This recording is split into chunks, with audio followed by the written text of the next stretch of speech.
ఖమ్మం జిల్లా సత్తుపల్లి పట్టణం వేంసూర్లో గల Madhu milk centre M Mart super bazaar లో మహారాష్ట్రకు చెందిన యువకుడు మద్యం మత్తులో మార్ట్ వెనుక భాగం నుండి లోపలికి చొరబడి నానా హంగామా సృష్టించాడు. ఎం-మార్ట్ సూపర్ బజార్ లో పనిచేస్తున్న ఉద్యోగులు మరియు కొనుగోలుదారులను భయభ్రాంతులకు గురయ్యారు. సూపర్ బజార్ సిబ్బంది అతనికి దేహశుద్ధి చేసి సూపర్ బజార్ నుండి బయటికి పంపించి వేశారు. అతను బయటికి వెళ్లి రోడ్డుపై ఉరుకుతూ కింద పడి లేచి పారిపోయాడు. ఈ ఘటన పట్టణ వాసుల్ని భయాందోళనకు గురిచేసింది. ఏదేమైనా మద్యం బాబుల్ని అదుపు చేయాలని ప్రజలు కోరుకుంటున్నారు.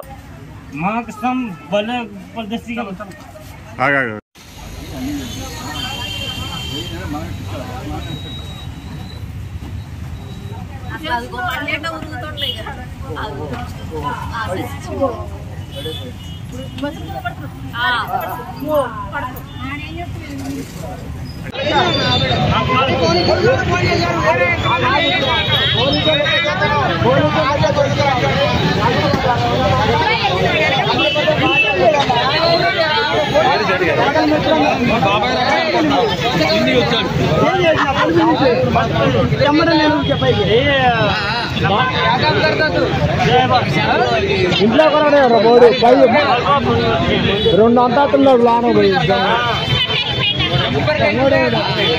వీళ్ళు అడ్మిట్ వచ్చారండి ఒక బ్యాచ్ అంతే.